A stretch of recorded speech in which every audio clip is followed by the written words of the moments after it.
Baltimore City Council Budget and Appropriations Committee. We're here for Council Bill 20-0527, Ordinance of Estimates for the fiscal year ending 30, 2021.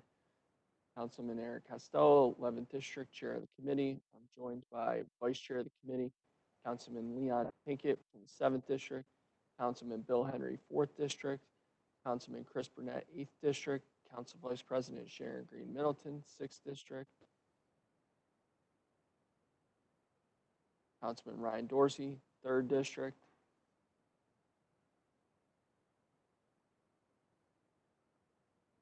Councilman Isaac Yitzi Schleifer, 5th District, Melissa Matt Stegman on behalf of Mayor Jack Young, Dominic McAlilly, on behalf of Council President Brandon Scott, as well as Rebecca Simmons, and then Marguerite Curran, staff to the committee.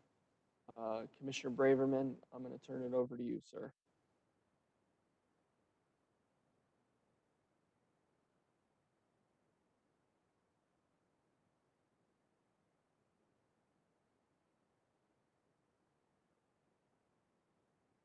Mr. Chairman, can you hear me now?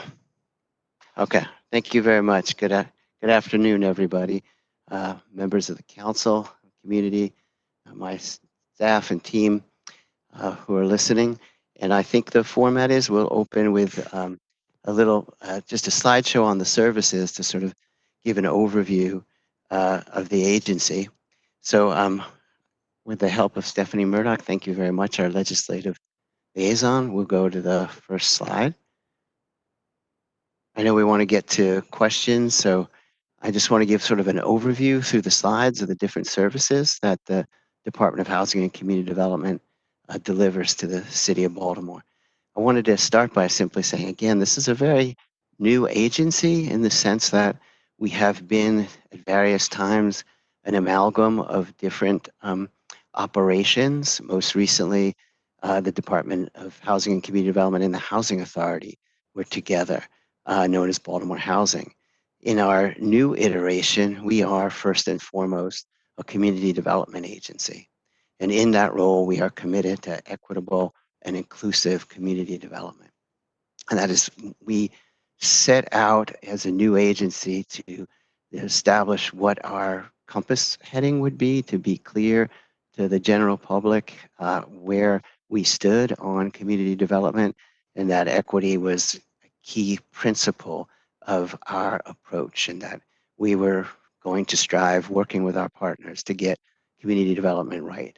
So I would encourage folks to look at the framework for community development on Dhcd's website, dhcd.baltimorecity.gov, and everything that we do can be is a component part of a larger community development effort. We're moving away from being transactional and moving towards being very intentional about the equitable outcomes that we want to see in Baltimore.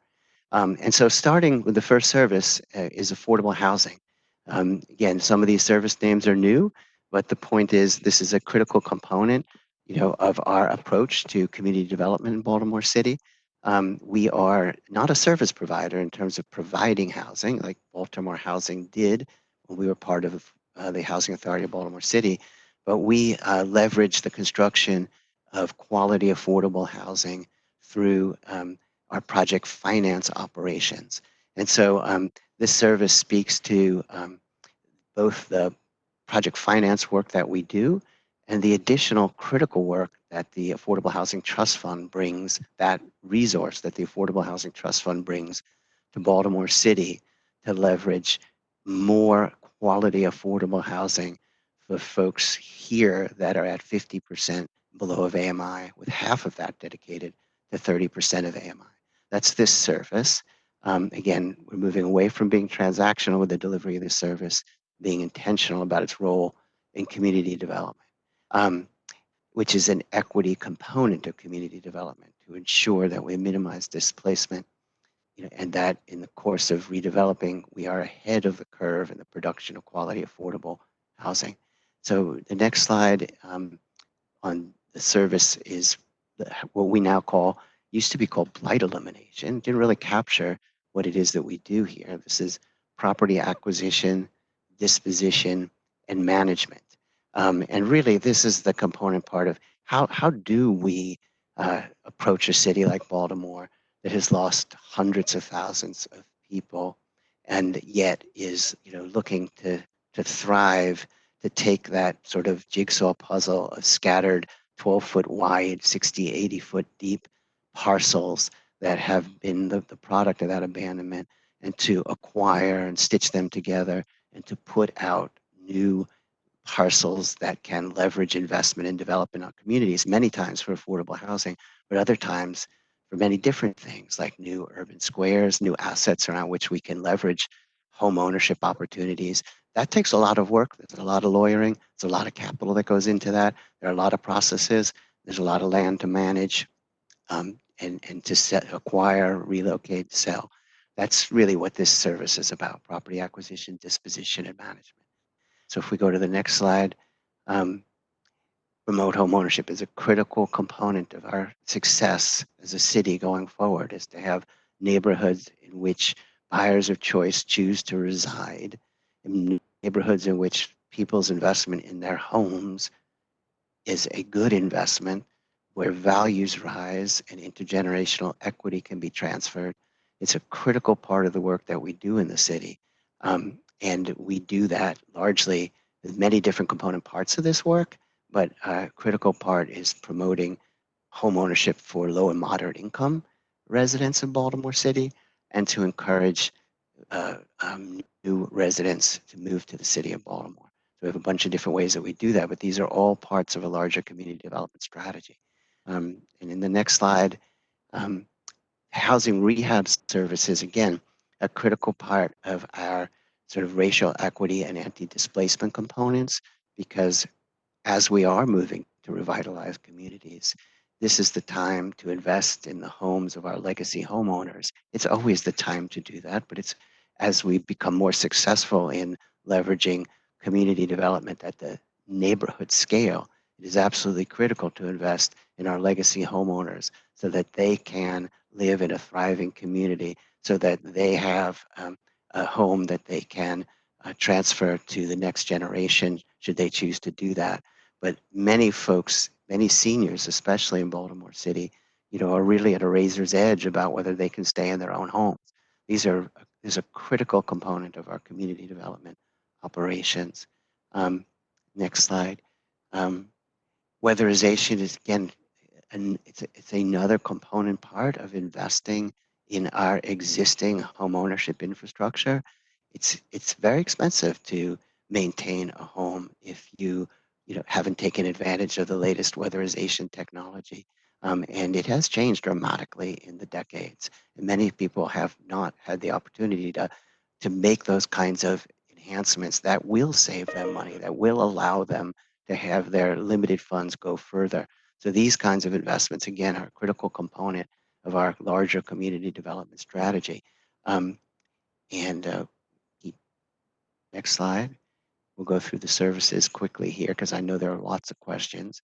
And this may not be new to many of the council folks who are looking to ask questions. Housing code enforcement is a signature service as well of our agency. I would like to think we are, like many of the services that I'm talking about, they are being led by, really, some of the best executives in the country in terms of their ability to effectively and efficiently administer these operations. Because at the end of the day, it really is about the capacity that the organization has to deliver these services. When anything we have on the whiteboard right now would be meaningless without the infrastructure in place to deliver. So we have some outstanding, executives in our agency. Normally, I would introduce everybody, but this format doesn't seem to lend itself to that very well. So perhaps there's an opportunity if someone asks about the org chart later. In terms of housing code enforcement, again, as an agency, we have an opportunity to integrate what would seem like disparate functions, into a larger agency where the whole is greater than the sum of the parts. So housing code enforcement becomes, in addition to the delivery of that service in and of itself, it becomes part of the larger effort to revitalize communities through the inspection of vacant and abandoned buildings and issuing of notices and moving those notices up through the enforcement process to our national best practice receivership operation, and doing that in conjunction with a larger strategy. So it's the deployment of these resources towards a strategic end. And many cities have separate demolition operations and separate code enforcement and licensing operations and homeownership support and development. The development operations we talked about in Service 749, that redevelopment authority often resides elsewhere, but in Baltimore, the regulatory authority and the redevelopment authority are in one agency, and that's a real opportunity for the city. And we do our best as a team to listen to what it is that our community leaders ask of us and to deliver it with an agency that has the potential to grow this kind of capacity. That's what we're working on a daily basis. Stephanie, next slide. Again, building zoning inspections. This is the permit issuance and permit inspection component of our operations. This is critical. It is the authority here for condemnation and demolition resides here. It's a critical part of a community development approach, not in and of itself, but as a larger effort to promote safer communities and to revitalize communities. So again, we issue tens of thousands of permits every year, do tens of thousands, 80,000 permit inspections. On the housing inspections, we did close to 280,000 last year. And those are the inspections that we want to see happen in the city of Baltimore. So our housing inspection operations deliver a critical component, as do the trade inspection operations, who, again, folks have continued to work in ways that can keep them safe through this crisis, so that these activities can continue to both preserve neighborhoods and construct and rehab existing buildings and new construction. The next slide, again, this is part of a larger strategy, community support project. This is where, again, getting resources to our community partners is as important as any of the operations. They all work together. Our community support projects or this service is where we take in the federal formula grant funds and we deliver our community development funds to our community development partners in the city of Baltimore. It's an extraordinary opportunity to fund the work that really matters on the street, and to our community leaders who put these organizations, these nonprofits together, and then look for operating and capital funds. And this is, an important and critical component of that. And in the city of Baltimore, it's a larger number this year because it has the Cdbg CV funding in it. That's 13.1 million. And it also has our Community Catalyst grant funding. Again, Community Catalyst grant operating is about getting the hard, nearly impossible to find operating dollars to our community partners, folks in all over the city of Baltimore, whether they're established organizations like Cherry Hill Community Development or new organizations like Black Women Build. Community Catalyst funds are critical to helping them stand themselves up and become partners. And do the work that they actually envision for their communities. Next slide.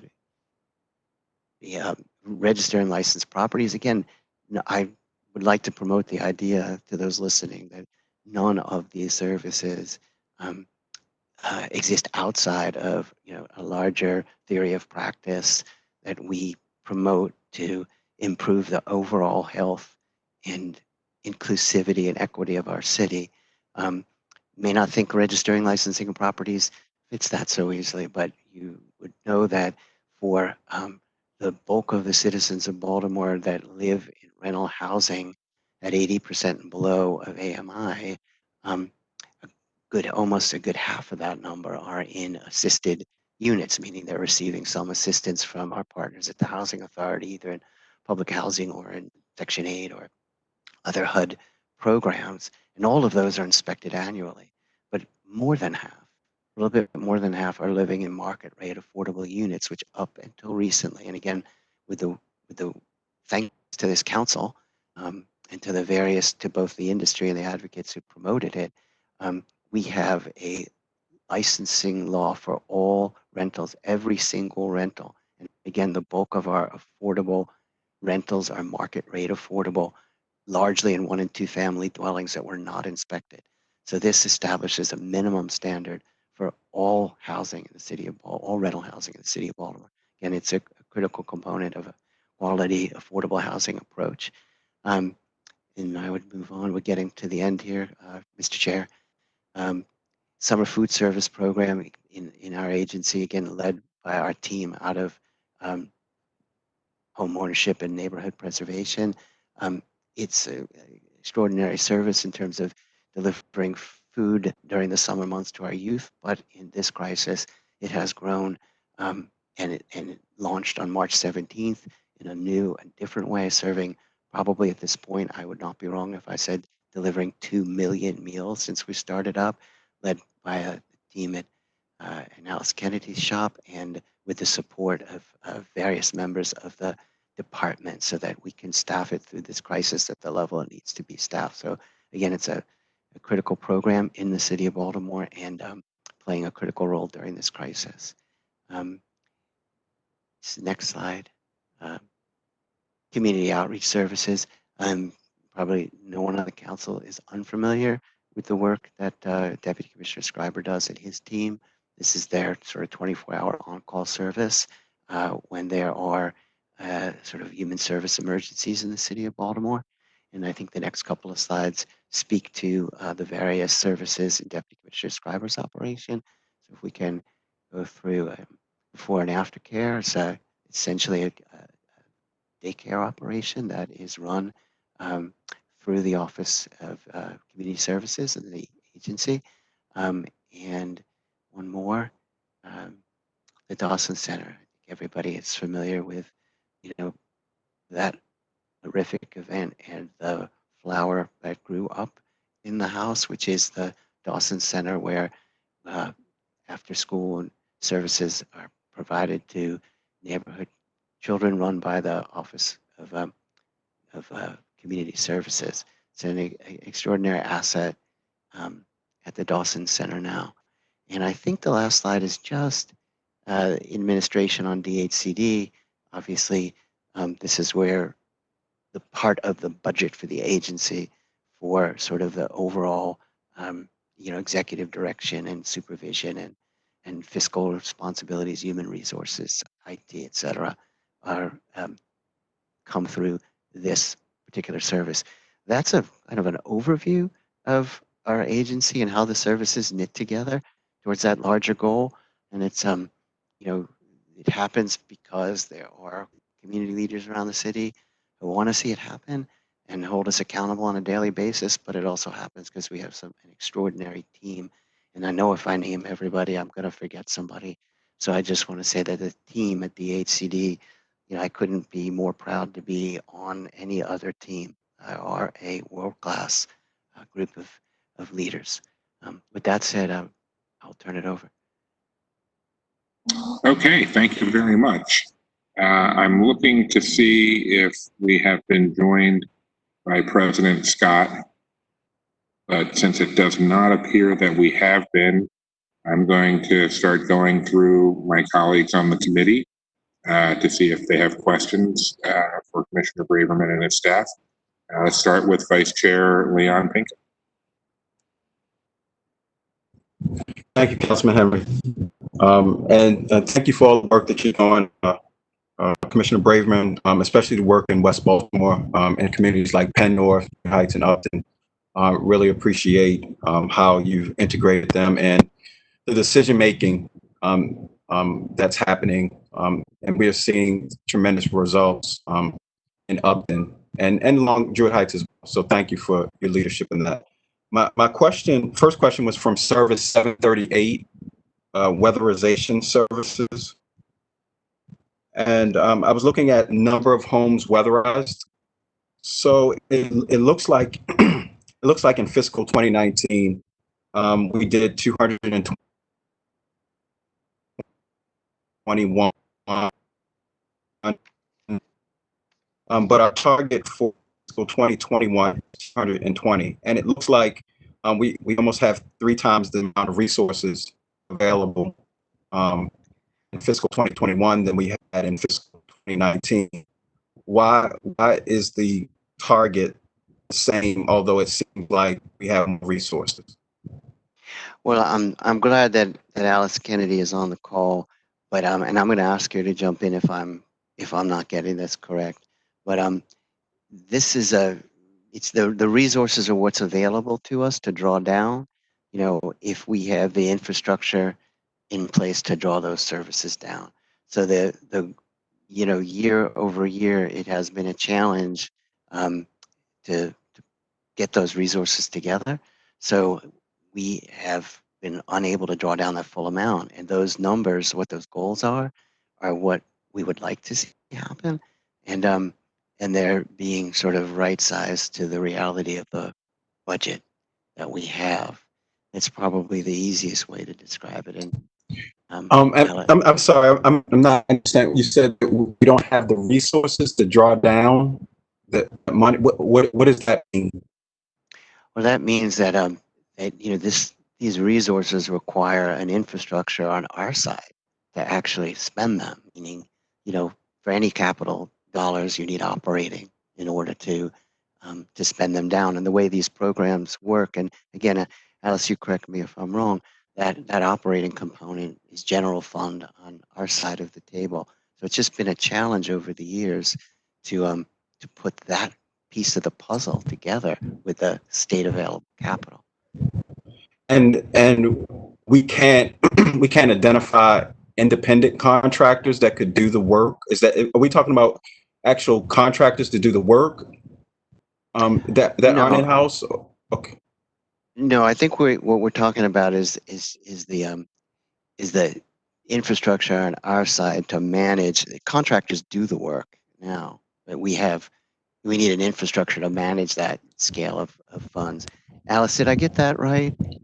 But and I'll talk. But in that case, it's even worse. That means that we've got the money to help citizens that really need these resources, but we don't have the management piece in place in order to get the resources to the people that really need it. And so that it's kind of like the money is it's like what we often see when people send food products to third world nations, and the food just sits on the dock and spoils because there's no infrastructure in place to get it to the people who need it. And essentially we're doing the same thing with weatherization dollars. And that was the way I interpret it. I could be wrong. Yeah. Well, I won't I'm not going to disagree with you. Hi, Councilman Pinkett, this is Alice Kennedy. One item to also note is that in the Service 738 weatherization budget, in the general funds, there is some, that service has the general funds that are associated with the kind of administration level of the Division of Homeownership and Housing Preservation. So the deputy commissioner, assistant commissioner, and two other positions that are not associated with the weatherization service are in that service. So that also is why there is some discrepancy of where it has a larger budget number, but you don't see necessarily the numbers increasing of the number of cases. So what happens to the money that we don't use? Does it go back to the state? So we don't, it's a reimbursement program. So it's not like we get an allocation from the state, and if we don't use the money that is allocated by the state, they reallocate it to other jurisdictions across the state. I'm scared to ask any more questions on that one. We're available to talk to you, you know, anytime you want, outside Mm-hmm. of this hearing, if we want to continue that conversation. Yeah. I mean, I think we talked about this last year. That's why I'm asking again. That it would be a shame to have the resources available, and then in any scenario having to return money or not move forward with the activity that we know will be reimbursed.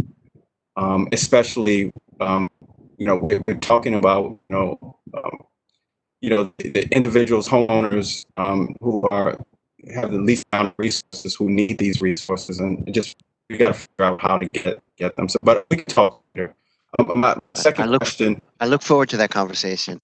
Is service 745, and I just wanted a little bit of clarification as it relates to housing code enforcement. It's I think the second output says number of property maintenance code enforcement inspections, and so I was just looking at fiscal 2019, and obviously we were off the charts, 271,000 inspections. Is there a figure that talks about the number of those inspections that were abated? Yeah, we actually keep data on, all of the notices issued, how long they're open, whether they've been abated or not abated, how long it took to be abated. Right above it, Councilman, is just one sample of that for interior notices. So number of interior notices. Go ahead, I'm sorry. No, I'm sorry. I was just saying because you're right. And a lot of times from a community perspective, they're more in tune to the exterior inspections. That's why I was curious why we would have interior abatements but not have a number on here for exterior abatements, which is more of a measure that our constituents are interested in. Well, it's a good question, but I will give you the answer that I have, and hopefully it will make some sense to you. But when you're a tenant in the city of Baltimore and you need help, you call Housing Inspection Services, and we are on the phone with you to schedule an appointment within 2 or 3 days, and we're going to issue that notice to your landlord wherever you are in the city of Baltimore. We are really the first point of contact for that kind of condition if you're a tenant. So it's critically important to you that, we respond on time, that we issue a notice if it's warranted, that we re-inspect the notice and we get it abated. So from the standpoint of many tenants in the city of Baltimore who rely on the Department of Housing and Community Development, it's a very, very critical service. And but I do see your point from, a community leader standpoint. They might be looking at sort of the exterior on the block. From a tenant's standpoint, they're probably looking at the interior. So we just chose it for that reason. But even with that number, it doesn't tell us the total number of either notices issued or the total number of complaints made, and so that figure of 2,900 or 3,000, whatever. There's no context to it for me to even understand if we're doing a good job. I mean, is that 3,000 out of 30,000? Is it 3,000 out of 5,000? There's no. I see your point. I think you have a great point there. You might be looking for something like, percent of notices abated within 6 months. Right. Would be a measure that really tells a lot of the story that you're looking to hear. So I think we can, if we don't already keep that, the Bureau of Budget Management Research is pretty flexible in terms of allowing us to change our metrics so that they speak to what you're looking for. So I think we should be able to do that. Commissioner, it looked like Mr. Booker had data to add. Okay. We'd love to hear from Mr. Booker if we can. Deputy Commissioner Eric Booker, who runs this operation. Yeah, that had been historically, and I can't tell you what the exact number is now, but over the years we had been tracking at about 10,000 abatements a year. 10,000 abatements a year. And keep in mind that the whole abatement process is problem solving. That's the inspector taking time, contacting, working with landlords, working with tenants. It takes more work to get to those abatements, especially on the interiors and scheduling to get in to make certain that those things are done. So historically, we had been around the 10,000 point. I can't tell you exactly today where we are, but that's where we had been tracking. Right. So I mean, does that mean that, you know, and look, my math isn't really good. I'm just guessing that that's like 3 or 4% abatement out of total inspections. So who does that fall on to? Well, Councilman, the issue is, I think you've hit on it in terms of interiors. For interiors, you should expect that they be a certain percent be timely abated.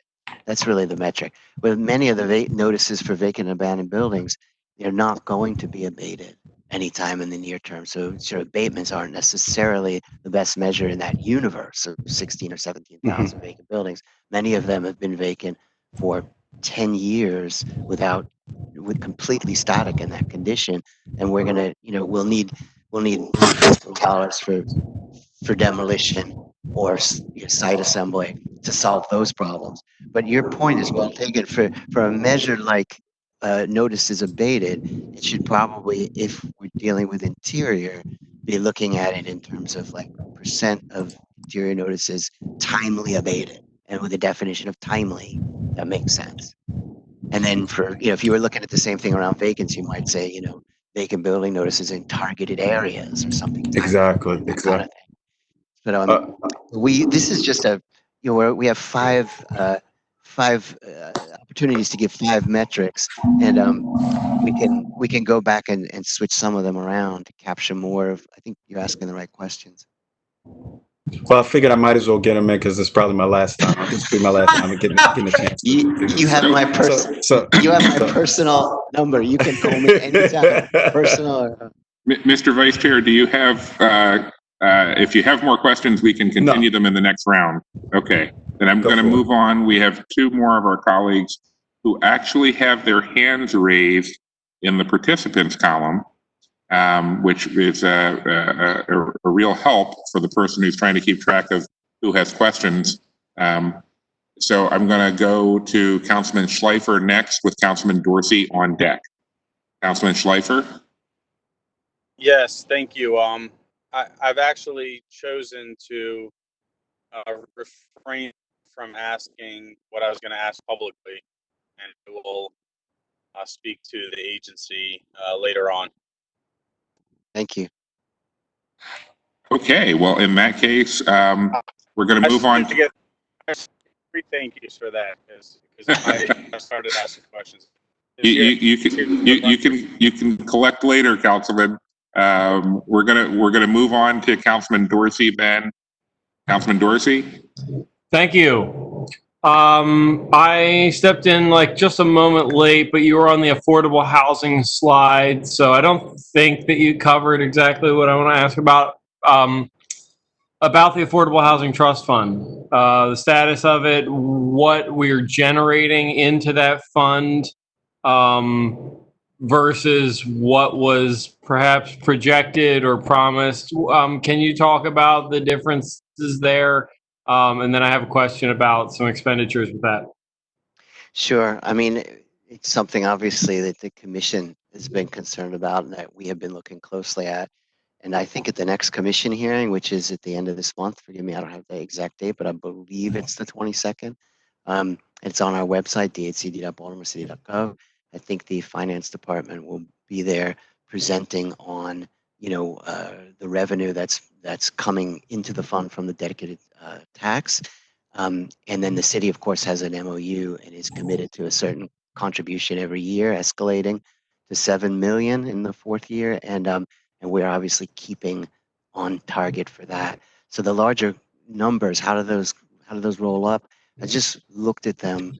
Again, this is something we'll discuss in the Trust Fund Commission meeting, but it would be, and so I hate to share that all right here at this moment, but just let me tell you, Councilman, that they're not coming in at the level that we expected them to come in, and that's of concern to the commission, and of course, it's a significant affordable housing resource for the city of Baltimore. The whole reason the legislation was passed in the first place. So it's significantly below projections at this time. And I think I'll share we'll share the exact numbers at the hearing. That's dedicated for that purpose, if that's okay with you.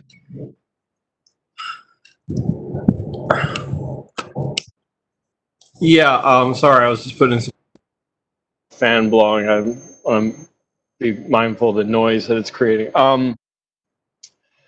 Okay, so I mean, I'd like to know that that's not until the 27th. That's 2.5 weeks away. I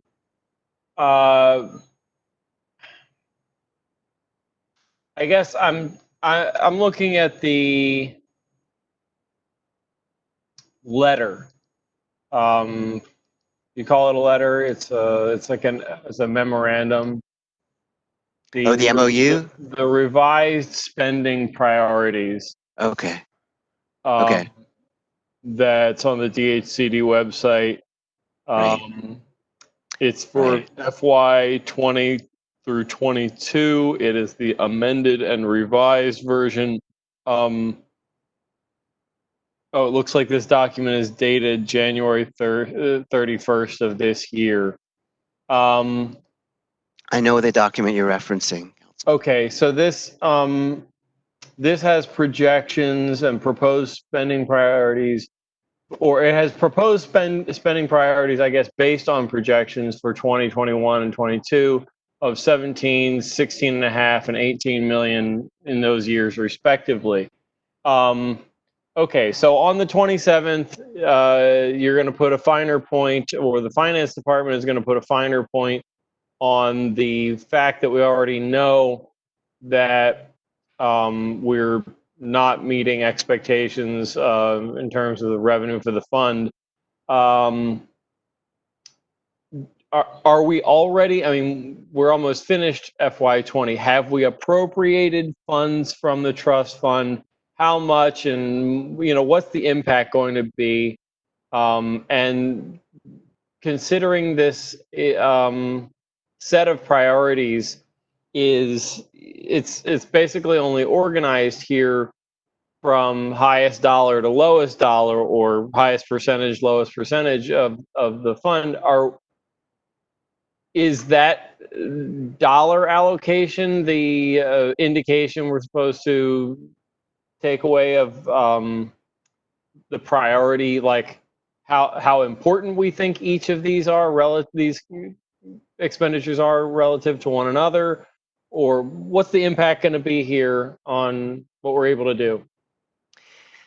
The short version is that with less money, we will be able to do less. I think the combined revenues from 20 and 21 will fall significantly short of those two numbers that you have up there for the 2 years. There's a strong commitment by percentages. You'll see in that spreadsheet, those commitments sort of represent the relative strength, and there's also been of the commitments to the relative proportion of the commitments of the funds. There's also been in that document sort of a commitment to dedicate constant amounts to the community land trust. In other words, dollar amounts that were supposed to survive fluctuations in the collections for land trusts, and also for choice. And then once a voucher program is started, again, you must maintain those expenditures, or excuse me, a rent support program, rent supplement program. Yeah. So and so those are we doing something with rent supplement specifically?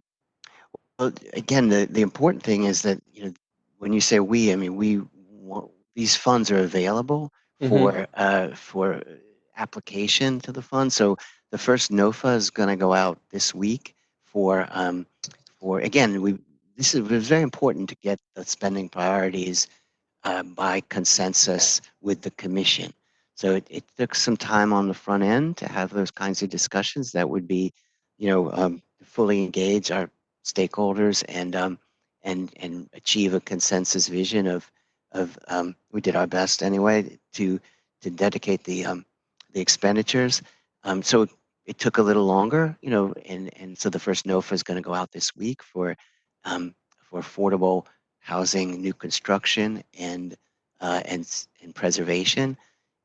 We are also put out a RFP for a community land trust consultant that's already on the street, so we can get a community land trust NOFA out that's imminent and have, you know, consultant on board to help us sort through those applications. It's a new area and hopefully growing area of work in Baltimore. In your district, I think, is the first couple where ribbons were cut in Northeast. Are you, forgive me if I don't get this right, but is a 4x4 in your district? No, it's just I'm a sorry, few blocks that's away. Shannon's. But Okay, sorry. there is no member of yeah. the city council who lives closer to the 4x4 than I do. Okay, there you go.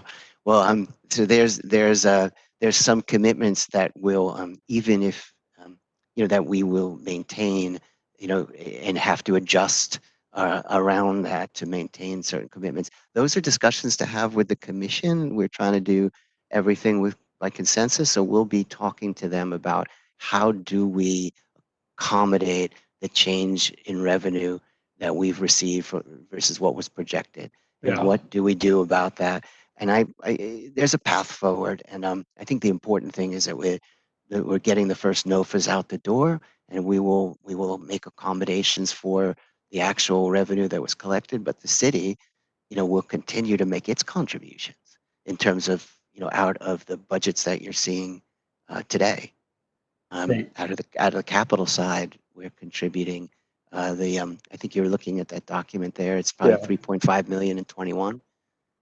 I haven't looked. I was just Okay, looking at the list of proposed Yeah. expenditures. Okay, that's great. Look, and I saw on the DHCD website that commission meeting is coming up Tuesday, June 23rd from 6 to 8 p.m.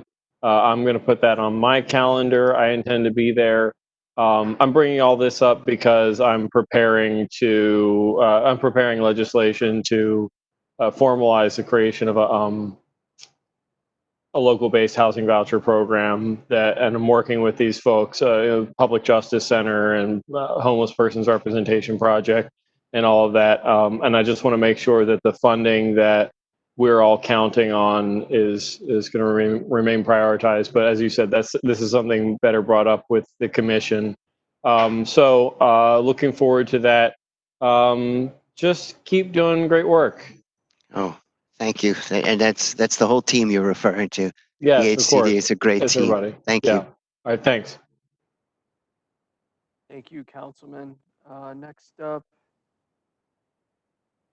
Councilwoman Middleton.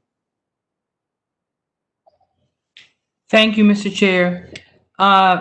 First, I'd like to thank your whole team for the work that you continue to do around the city. I feel like I have a special, intimate relationship with all of you because of the 60 acres and, within Park Heights. And over the years have learned what acquisition, demolition, weatherization. I think I've experienced just a little bit of every segment of your agency and still working on that. So my thank you again to your whole team. You continue to be very attentive and answer our needs, particularly within that Park Heights area. So I appreciate that. Thank you. So I guess my first question, you talked a little bit about the affordable housing piece and your views and all on the tiny homes or the container homes. I know that there's an interest within Park Heights. What are your views on that? Could you speak about that? Because I do know that some senators, state senators, have already kind of put out some support letters for around the city, and just want to know if you are Right. in agreement with all that as well. Yeah, I would say like the short version is we are not the how to get to know people. We are the how to get to yes people as a general rule, and people who bring energy and creativity and capital to our solution, to our problems in Baltimore, to our challenges, and they want to bring creative solutions, we're going to roll up our sleeves and help. And I know Alice and Katie Burnham may not be on the call, have been working on, and our team at, in our code enforcement operations, have been working on amending our ordinances so that, we don't have any sort of legal impediments based on what the codes are, that we can minimize those. But, we're in full support of creative approaches. We have been working to streamline our codes so that they don't become the obstacle. Alice, is there anything you wanted to add to that? Because I don't know if Katie Burns on the line. Jason's on the line. Jason, okay. The council very recently during this COVID-19 period, and the mayor signed into effect the newest code, the 2020 building code, which does in fact adopt a tiny house addendum, making it easier for people to submit applications, permits, and plans to do tiny houses and similar type things. So we're there. We just need some people to start applying to build them. All right. Thank you, Jason, who's our deputy commissioner for our permits and litigation team. Thank you, Jason. Thank you. And then the second question is, it seems like there's still a need for increased housing inspectors. We can look. That's a tough position to put me in. Let me just say that Eric Booker and his team continue to get, ever increasing productivity out of his existing staff, and they do an outstanding job. I can't say that the city of Baltimore could use less or couldn't use more. I just can't say that. It's just that I know Eric does a fantastic job with the team that he has, and that I'm going to have to leave it at that, because we've all had to make some sacrifices to accommodate the revenue shortfalls that we're going to see in 21. And so while we would love to have more housing inspectors, I know that Eric is going to probably do the great work that he does, and with his team manage to get more out of them. Now, I know that they do a fantastic job, so I don't want to suggest that they're not 100% on board. It's a great team in housing inspections, as you know. And I totally agree with you. Are there any openings in the apprenticeship program for that, or how is that going? Well, I'm going to let Eric speak to that, because it is fantastic. It's a fantastic program, and that's one of the reasons I think we've had some increase in productivity. Eric, are you still online? Can you jump in? I am still online. So we had the apprentices come through. Actually, they're doing a phenomenal job right now, and got two of them training to be a part of my special ops team. So yeah, we'd always set aside about 4 slots for apprentices to come on board, but I've taken a little bit of a hit, sacrifice for the larger budget. So I don't know where we are with that, but yeah, we'd always set aside a minimum of 4 slots for the apprentice program. Okay, thank you. Those are my 2 questions, Mr. Chair. Thank you, Council President Scott.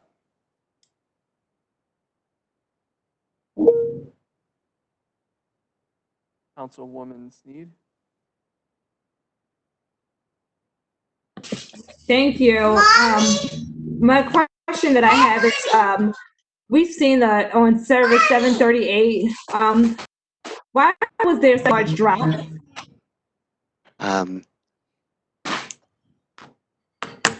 In a large drop in the number of homes weatherized in the data? Councilwoman, is that the question? Yes. Yes. Okay. We had a long discussion with Councilman Pinkett about this, but it's essentially there's more.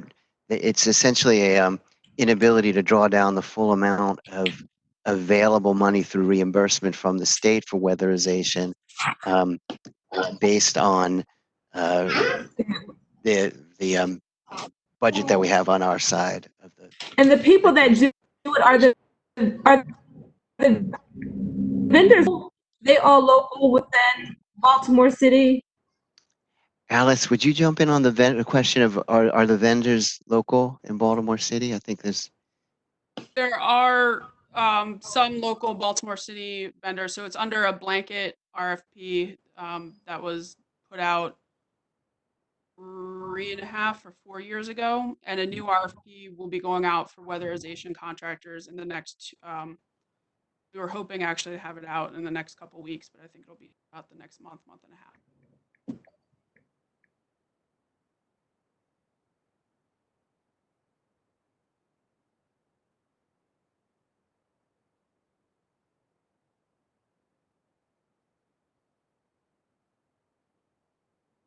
Shannon, you're muted if you're talking. Sorry, thank you. I was asking in reference to Service 754, and I wanted to know if there are plans for the program actually for this summer. Alice, could you jump in on that? So there are plans for the summer food program for the summer. A number of sites will not be operating because the sites aren't going to be running summer camp or don't have funding or don't feel comfortable opening. But we will still be running meals. So the Department of Housing and Community Development summer meal program delivers all of the meals to the 42 rec centers that have been operating. And then we also are operating and have been operating our mobile meal sites. And we anticipate that we should have around 120 additional summer sites over the summer, which is a significant difference than during, let's say, last summer where we had around 280 or other summers where there's been about 300. But we will also be maintaining delivery to the 42 rec centers for the summer. And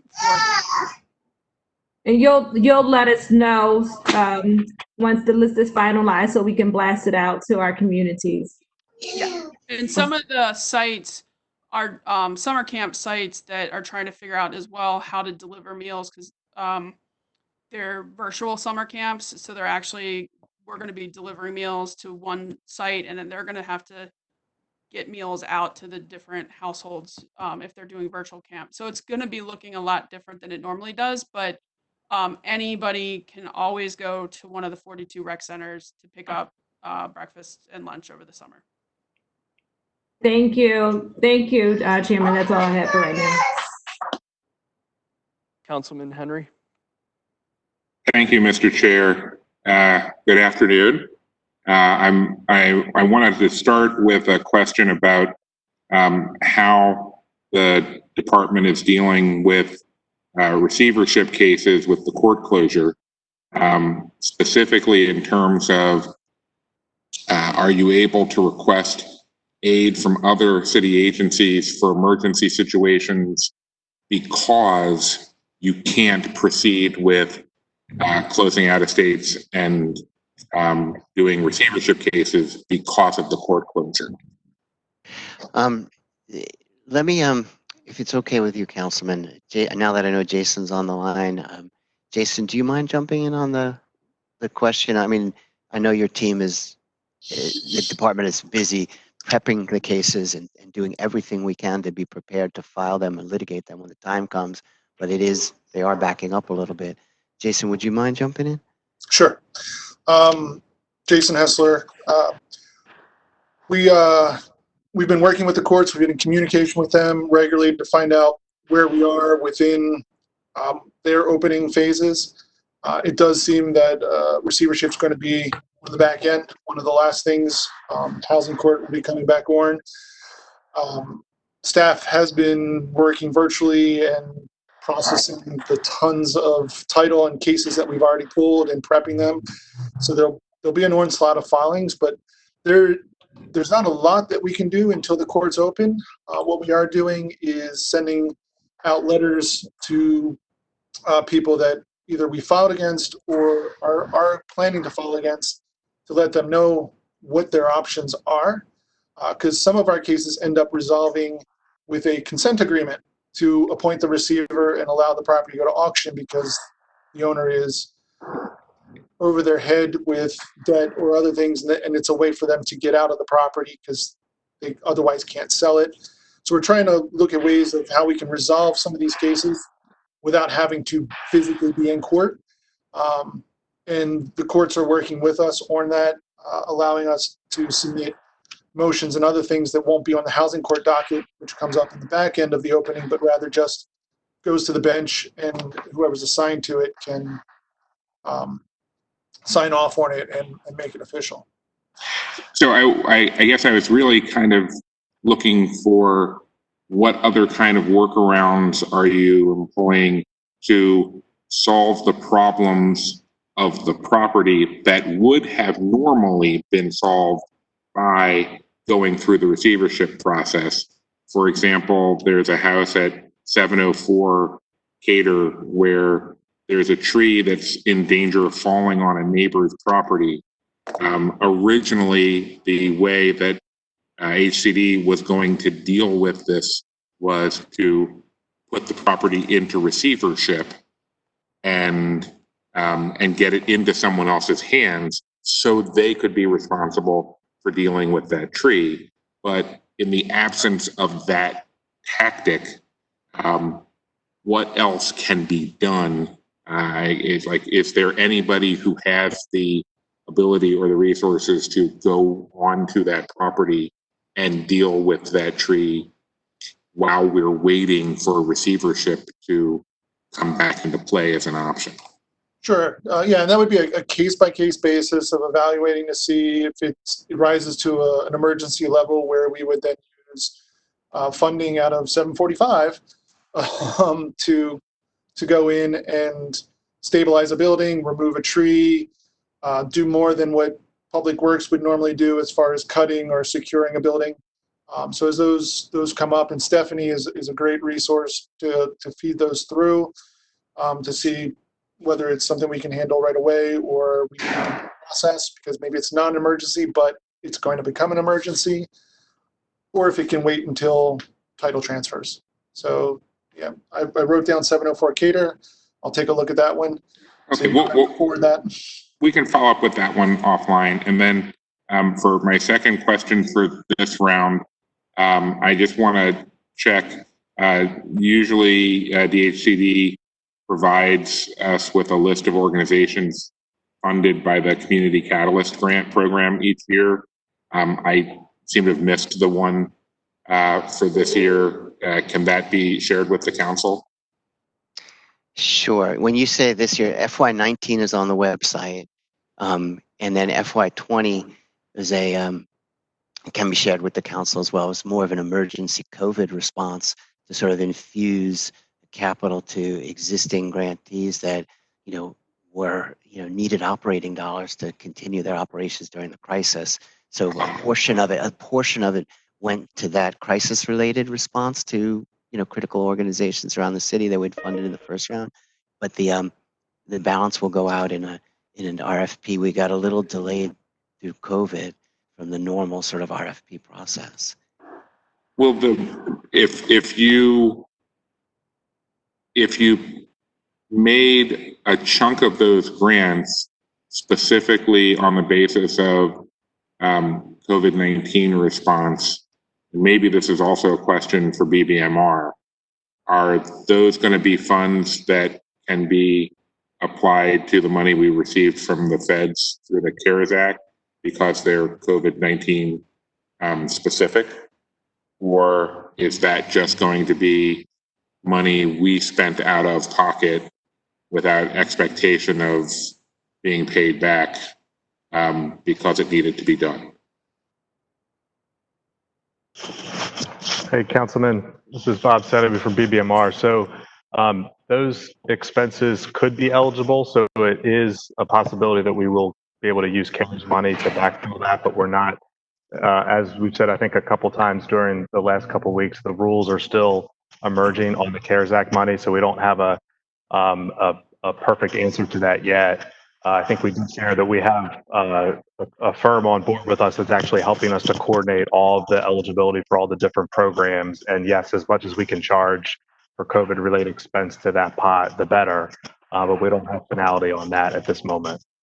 So do the policies around how the community catalyst grants work, do they require that if we do get paid back for the grants that were done for COVID-19 purposes, that at whatever point we get paid back and that money is now available again, we'll adjust that fiscal year, we'll put out more community catalyst grants?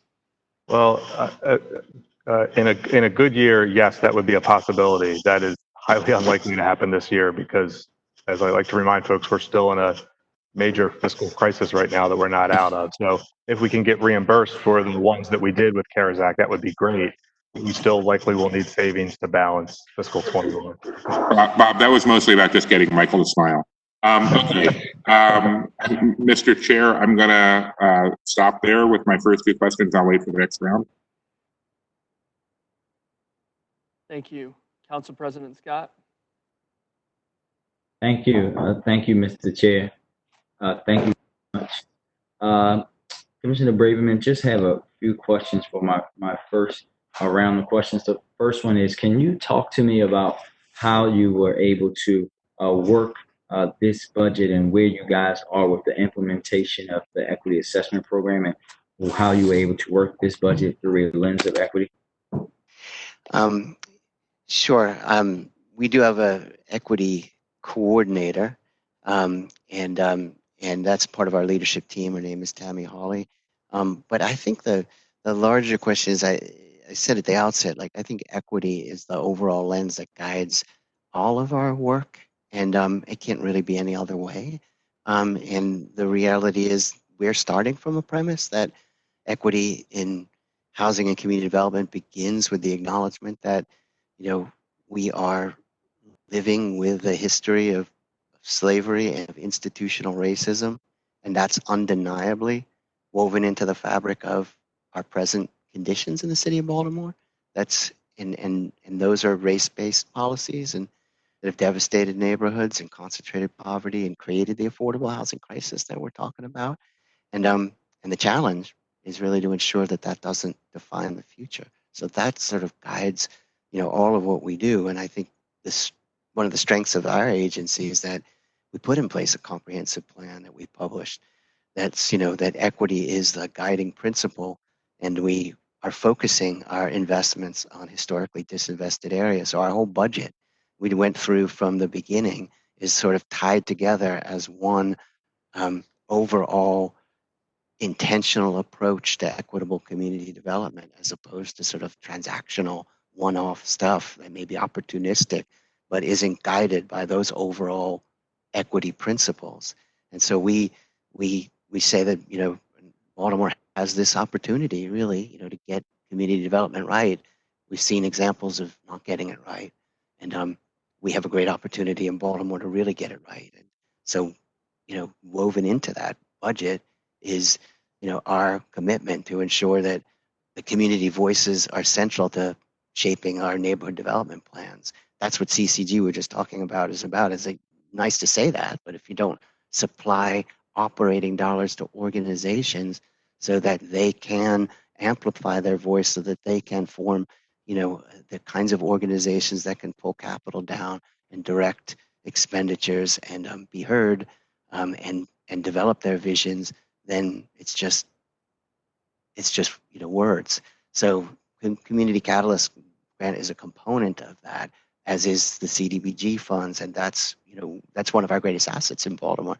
As you know, there isn't a place in Baltimore that somebody doesn't have ownership over that community with a real sense of what with a real vision for what the future of that community is. So part of that makes our job pretty easy, which is just to listen and do and to build the capacity to deliver. But it's also about minimizing the displacement. We talked a little about that comes with those, right? If success means that the value of homes are going to rise, which is often what community leaders want to see, well then racial equity demands that we have built the requisite number of affordable housing, permanently affordable housing units, so that we don't displace our existing residents. It also means that we support our existing homeowners, our legacy homeowners, so that they can benefit from that, and they have a home that's rising in value that they can transfer to future generations. Our budget is made up of delivering those services. So it's, it's an absolute critical component of inclusive, equitable community development. And if we don't get that right, then success may be highly inequitable as it has been in other places. Thank you, and thank you for that. And I look forward to seeing that work continue. I want to talk about, to that point, I want to talk about Service 742, promote home ownership. I want to talk specifically about, for me, I think that that's a service that we need to increase funding to. But I want to talk to you about specifically about how we, through the equity lens, when and if we're able to increase, as we should, increase funding to that particular service, how we can then direct that to directly work against that historic inequity by taking people who are, renters, who grew up, who lived in neighborhoods that were historically redlined in Baltimore, and helping them become homeowners, and how we're able to do that. How are you working now through a lens of equity in that service as well? So there's a couple of different places that will show up in the budget, not the least of which is the Affordable Housing Trust Fund that we talked about. That's it's living in the service that's labeled affordable housing, but it's a home ownership tool in some respects. Councilman, I don't know if you can hear me, Council President. I don't know if you can hear me, but I lost the. There you are. Okay. Forgive me, I didn't know if you were there or not. We just talked a little bit with Councilman Dorsey about what are the priorities within that trust fund. One of them is community land trusts, and community land trusts are a model that that have a real opportunity to grow in Baltimore, but to deliver that kind of service, to take folks who are renters and bring them, and create home ownership opportunities for them. Those subsidies are required for that, and that's where the budget has to be built in, but that's what it's going to take, an investment of money to offset those costs so it can be sold and be permanently affordable as home ownership. And it can be neighborhood based, so that we are looking to seed neighborhoods that we know can be revitalized with home ownership, and home ownership for low and moderate Baltimoreans at the start, because when the prices go to $475,000 for infill, it's too late. You have to think about that ahead of time. And so you'll see it in the budget and in the trust fund. You'll see it in the budget for our homeowner, the service that you indicated, because we actually use Cdbg subsidies of $5,000 settlement per house to promote 300 new affordable homeowners every year through that program. But even beyond that, if I forgive me, just take Broadway East, for example, just because it's in my head for a second. If we have a commitment in the strategy to, the thriving Broadway East that its residents envision, right? Well, that means that folks want to see home ownership grow. I mean, it's at probably 20-25%. With folks will want to see it at least on par with the city at close to 50%. And those turning some of those vacant and abandoned buildings into home ownership opportunities means that we're going to have to supply some subsidy. And Cdbg can help that. Our partners can help that. Direct capital from this budget. This budget is needed. Everything what you aspire to see, that we share that vision, and what's important about, I think, what you and I share is that that's what the community wants to see.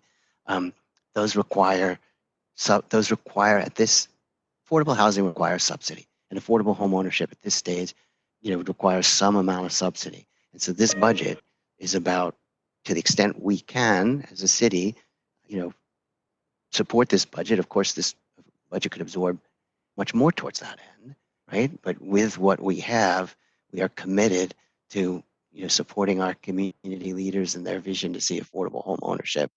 It's start to scale up where it needs to be.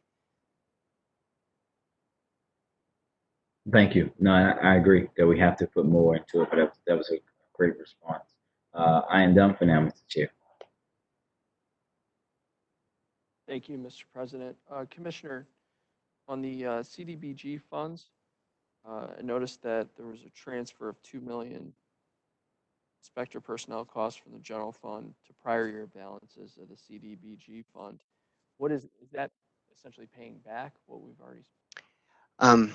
This is an effort on behalf of the agency to do our part to support the challenge that the general revenue budget is in for 21. We have some in this particular year, 21, we have some older CDBG money that wasn't spent by certain grantees that we can use for code enforcement that would not impact the public service caps. And therefore, if we do that in that 1 year, that will cushion the larger budget by at least that amount. Obviously, it's a small drop in the bucket, but it's a considerable help to the general fund. And so for that 1 year, we're going to repurpose some older recaptured CDBG towards operating. And the reason we can do that for code enforcement is because it's a kind of a unique exception to the public service cap. Got it. So what do we end up utilizing annually in CDBG funds? Roughly 20 million a year is coming in, except for this year where there's additional 13.1 million in CARES Act CDBG CV money. Got it. Second question, how do we get Seth Greer and his team more resources? How do we get Seth and his team more resources? I think you heard me earlier when I said we really have an all-star team, and in every division, there's a lot of depth, there's a deep bench. So the short answer is looking at the budget director, this is a tough year for that kind of thing. And I'm, not in the position to contradict the budget here. I can just say that, this, as the council president noted a minute ago, there's an extraordinary need for the kind of services that are being delivered across the board, whether they're capital or operating, and it's an investment in the future. So I'm not disagreeing with you, but that's about all I can say. Yeah, you do have an exceptional team. I'd like to publicly thank especially Jason Hessler, as well as Eric Booker, Alice Kennedy, Reggie Scriber. I know there's a host of others, Katie Byrne, of course. And I'd certainly like to see more resources for each of them as well. I would encourage you when you talk to our budget director, be cautious because every year is a bad year for our budget director, right? So I would encourage you to think about in the future as things hopefully improve for the economy, how we can get more resources for that team because they do generate a decent amount of revenue and they deal with some of the more challenging and unique quality of life issues that we have in the city. So we're going to go Thank you. Councilman Pinkett. Thank you, Mr. Chair. I kind of want to dovetail off of what you just said in that if we don't increase resources to those particular services, how especially as it relates to cameras, to prevent, illegal dumping. And I'd like to hear more about any particular investment in that area with this budget. How do we intend on addressing the significant illegal dumping that's happening throughout the city without utilizing and investing in more technology? Councilman, there's some things I like to steal the thunder, but nobody likes to talk about illegal dumping more than Jason. So I think I'm going to have to defer. Because he'll be upset with me otherwise. So Jason, could you speak to Councilman Pinkett's concern? Sure. So this budget doesn't have any increase in SIU staff or cameras, but that doesn't mean that there's not things in the works. We've been working with the City Stack group as well as the Office of Innovation, doing some better tracking of each camera.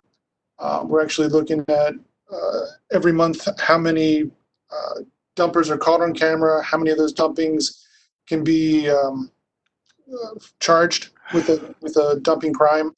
So we're using that data to then better move around the cameras, so kind of making more out of what we have already.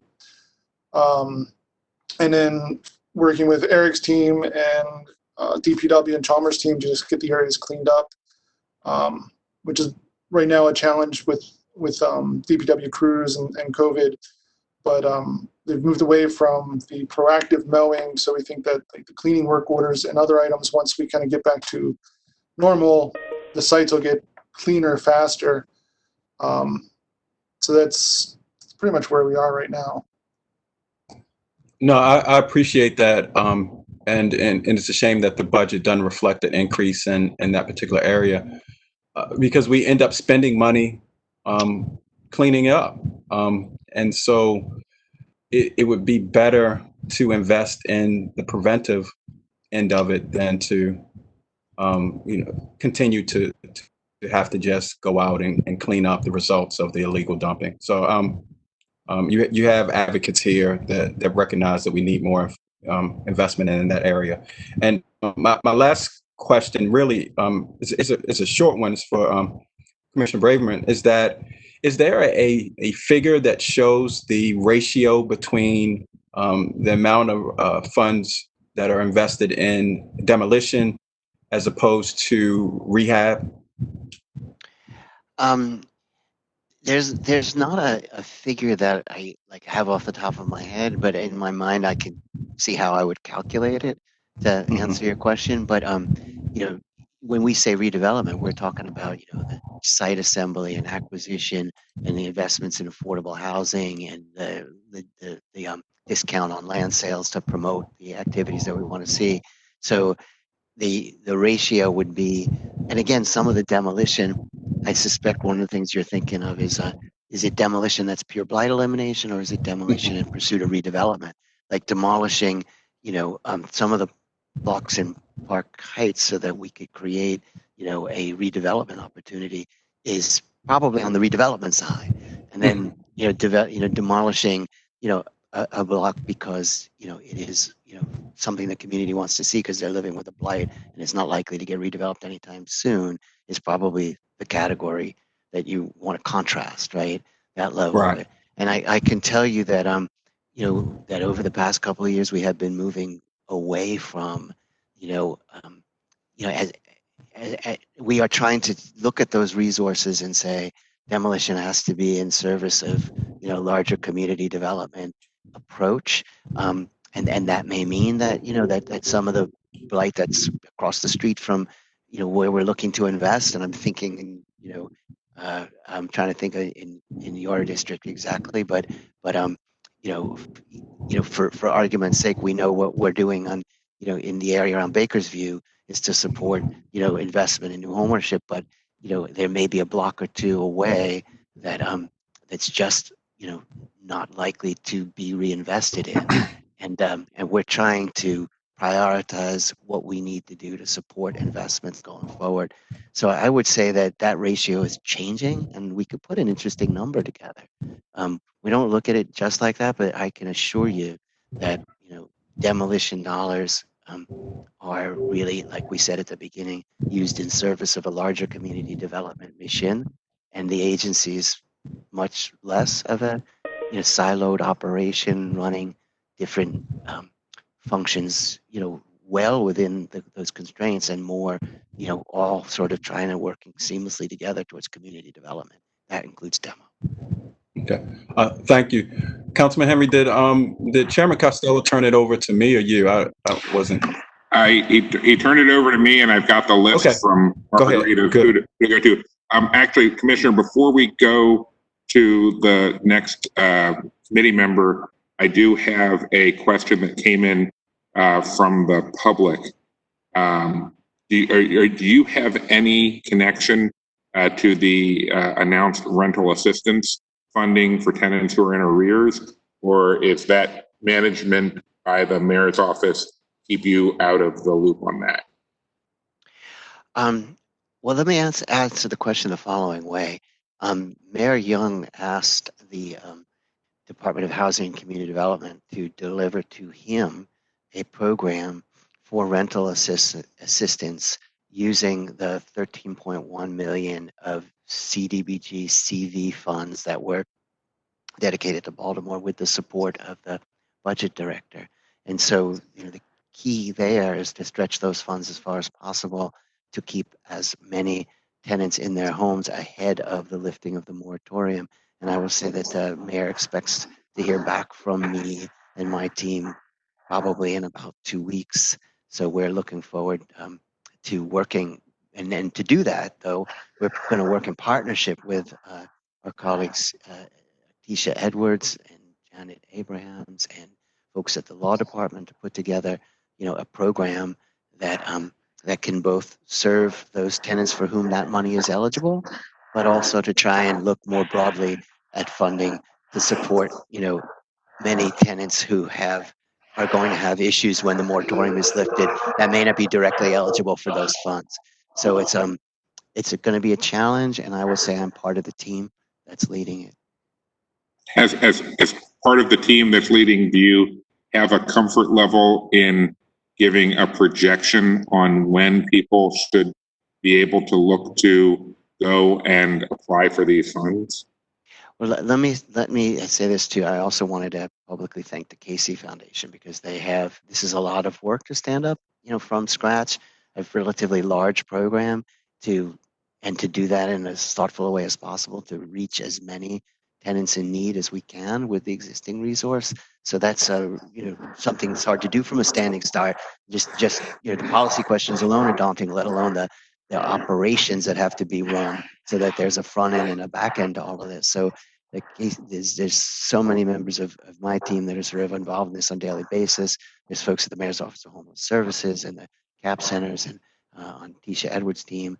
And again, the Housing Authority is going to be helping us, with getting those sort of payments out the door. So, but the Casey Foundation helped us with a consultant who has been able to come on board and really hit the ground running and help us bring all that together. So to your question, I didn't forget it. Outreach is incredibly important. It's going to be no secret.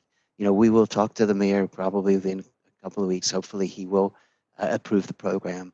And then, outreach will be critical. I don't want anyone who's listening now to think, if they don't listen to me right at this moment, they might miss an opportunity. It is, again, part of the equity component of this, that there is outreach that is satisfactory to the need. So I'm sure the mayor will be asking me about that, and that's a critical component of it. So I would just encourage folks that if they're looking for a time frame, it's probably sometime a little bit past 2 weeks out, but that, we will be aggressive, very aggressive in the outreach. Okay, thank you. And then going back to the committee members, next up is Councilman Schleifer. Councilman Schleifer, do you have more questions? No, I'm good. Okay, thank you. Next, Councilman Burnett. Thank you, Mr. Chair. I just wanted to second Councilman Pinkett's comments about illegal dumping and the use of cameras, and that was my line of questioning for this round, so I'm not going to reiterate what he said, but as the department knows, it's a huge issue for my district. And I'd note that while the budget may not this year, due to constraints, reflect additional purchases of cameras and other technology, I would throw out there that I've had some success purchasing signage saying that there are cameras and putting those in my district, and have seen some reduction in those areas. Not complete eradication, but I would just challenge the agency to look through ideas. Not that I'm not saying that that's the best idea to address this issue, but it's not a box way that we've tried to deal with legal dumping in neighborhoods in my community, and have seen some success in some former hotspots that folks just saw the signs and decided it wasn't worth checking to see if there was actually a camera. But just low budget, innovative ideas like that, I think can be a real cost effective way to still address a very big need in our city. Thank you. We like cost effective ways, so we would definitely take that into consideration. I don't know if Jason has anything he wants to add, but I'm certainly open to anything that we think can increase outcomes. I don't know if Jason, if you have anything to add. That is one of the things that we're working with CityStat on measuring with the camera locations is once we have that baseline, whether or not signs work. We do have a concern sometimes with placing signs near the cameras because some of the cameras are easy to make disappear. And we don't want that to happen. So, but we'll look into that for other areas. Oh, I didn't think I did that. Okay. Thank you. Okay, thank you. Moving on next to Councilman Dorsey. Oop, have we lost Councilman Dorsey? Okay, moving on next to Councilwoman Middleton.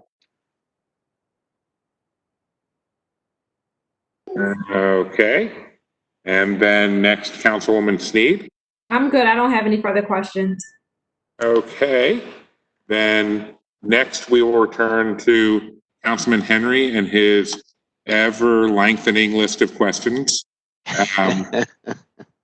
There's a $40,000 cut to the Northwood Child Care Center, yet they expect to maintain the same level of service. And you walk through that apparent discrepancy?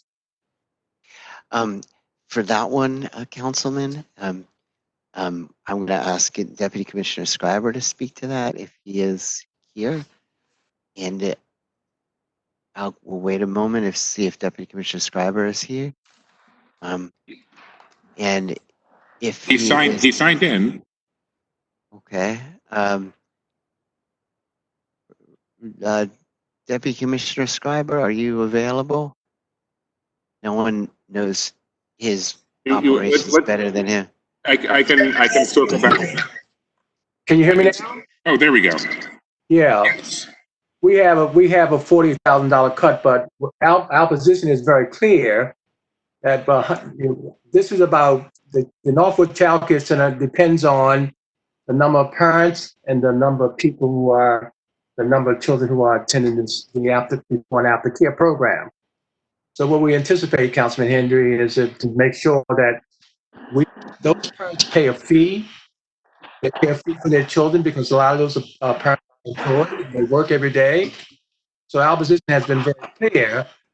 We will look at that again and see whether or not we can actually increase the fee. We don't want to run parents now because of the coronavirus. And we're looking at every aspect of this to make sure that we get the deficit here. So we're looking at this, and we will have some answers before time in another 2 weeks. We have been on hold for the before and after because of the coronavirus. We do anticipate having a full understanding of what we can do and the budget cuts we may face. Okay, so then, Mr. Chair, I think what would be appropriate would be to make this a formal request to receive an update to the Budget Committee in, did you say 2 weeks? About 2 weeks, no later than 2 weeks, maybe 3 at the max, but 2 weeks is, we should have an understanding. How about if we just say by the end of the month to be safe? That's very good. I would like that. That's a good idea. Before the end of the fiscal year, the Dhcd will update the Budget Committee on the exact status of the Northwood Child Care Center under Service 604, their budget. That's very good. Got that. Good.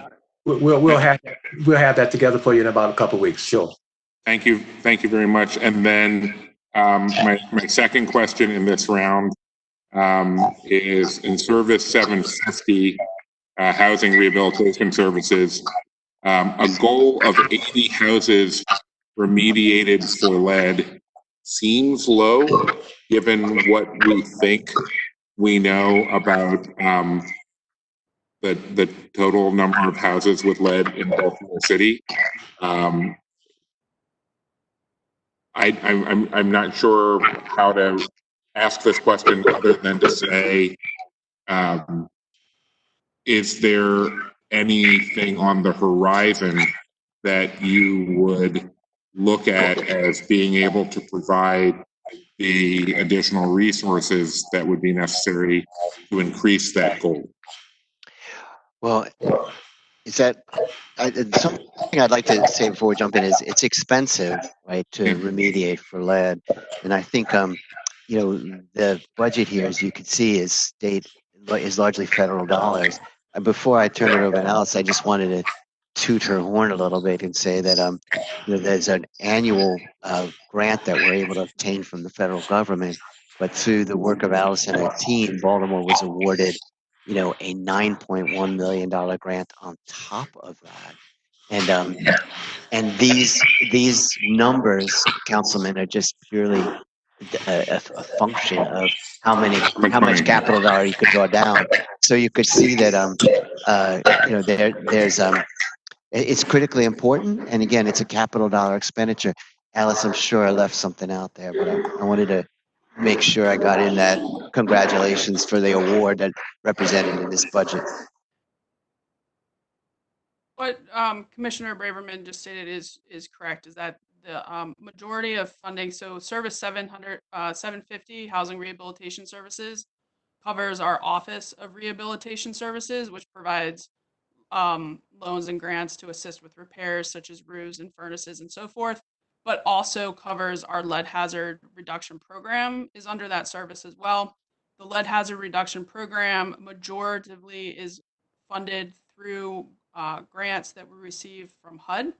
And typically those are on 3-year cycles. And typically that grant funding maxes out in terms of what max we can get on a 3-year cycle around the $3 million to $3.5, $3.6 million range.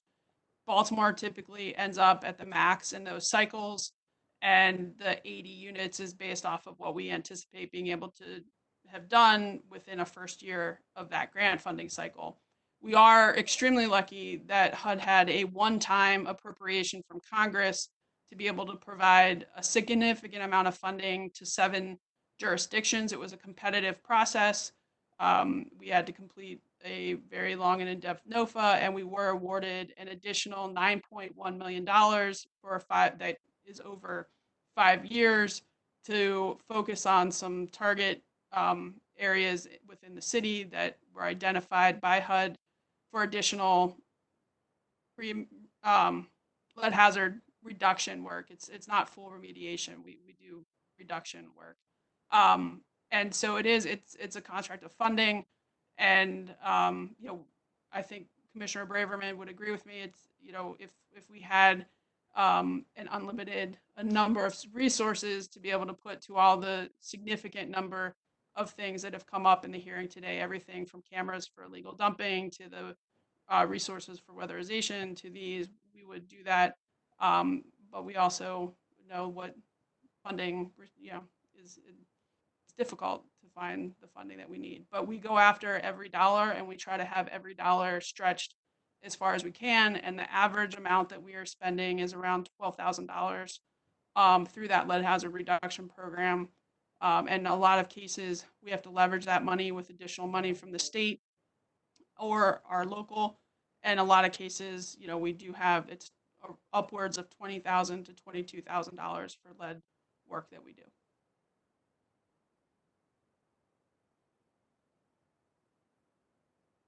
Okay, I think, that was 2 questions. And so I believe President Scott might still have additional questions before I continue on with my last 2. President Scott, do you still have more questions? Yes, sir, I do. Thank you, Mr. Chair. Thank you so much. Commissioner Braverman, I want to talk about weatherization for a minute.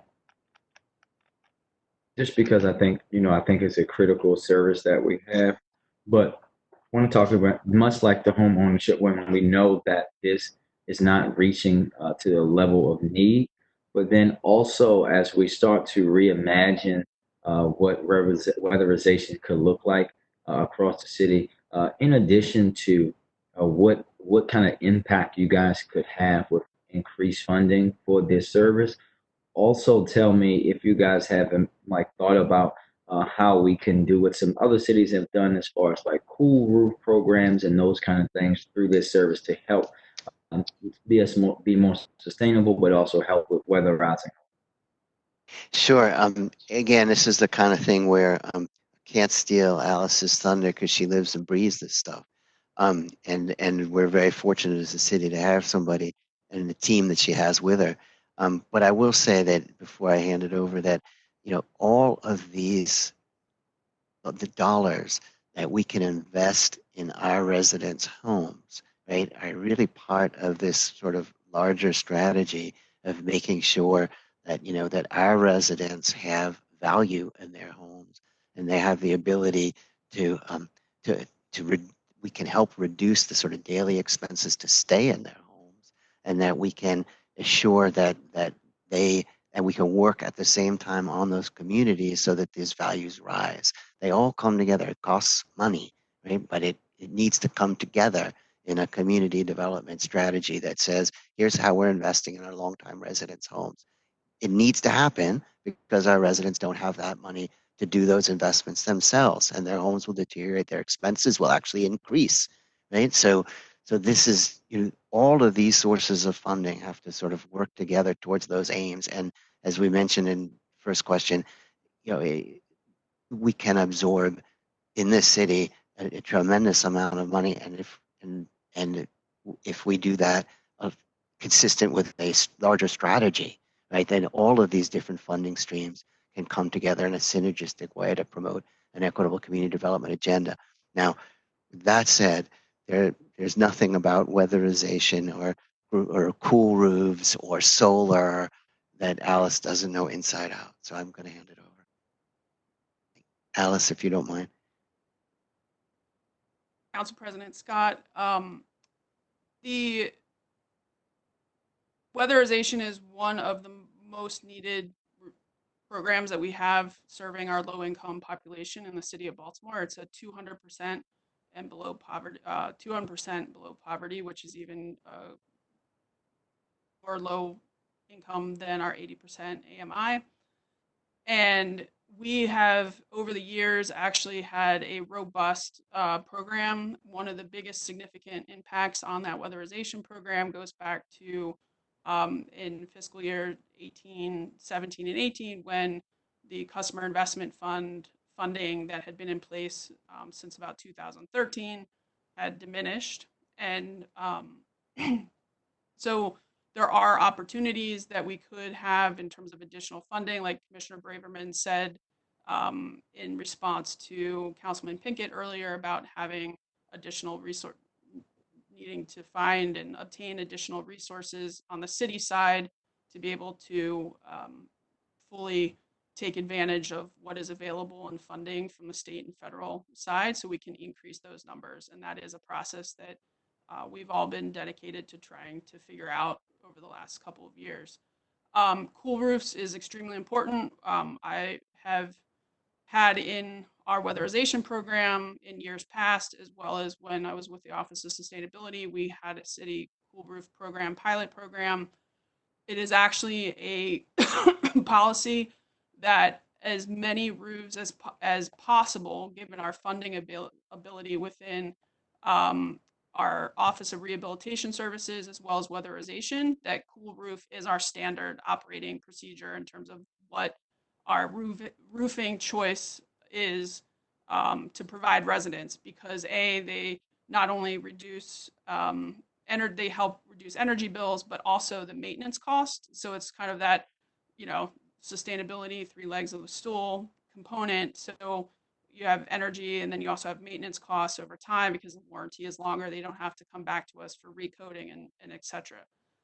So that is important. Also under the weatherization service is in regards to that, we also have a low-income solar program that we've been working on putting together to pilot that would be able to allow clients that have been weatherized to have access to solar installation. And we're structuring that in a financial way that breaks down credit and income barriers to allow residents to access a lease payment or grant payment for that, so that they can have that same access to solar energy that other people might be able to get by walking into a Lowe's or a Home Depot and signing up, but don't have the credit or income. So we are looking at that and have been in been working very hard for the last 4 years to get that program up and running with the support of federal and state partners. Thank you, Alice. Can you talk about how many cool roofs did you guys do last year? Do you know? I would have to go back and look specifically at our cool roof numbers, but I would say that we would be somewhere upwards of 75 coolers. It also depends on the roofing type because we do get a number of roofs that are pitched roof or slate roof, but Right.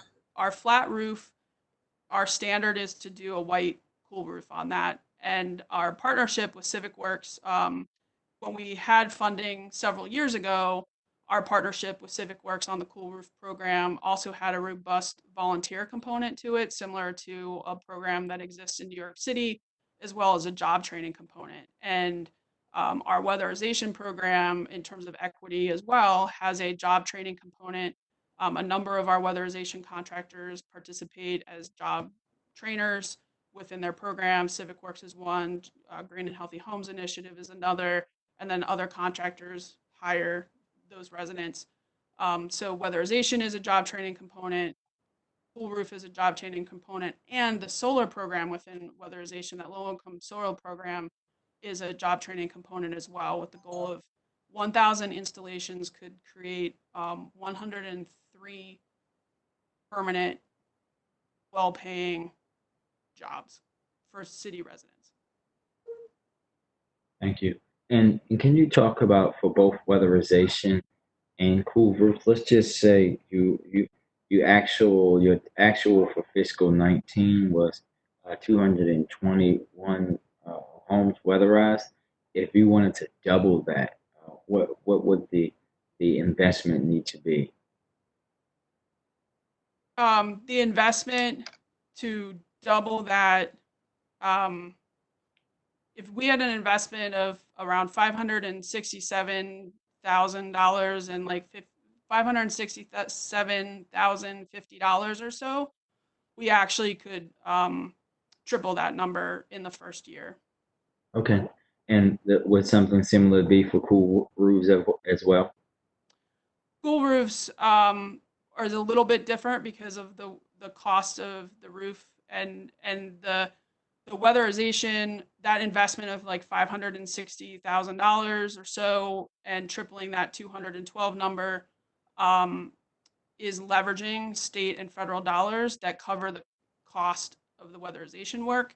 Right now, there is not funding that we can leverage to cover the cost of the roof.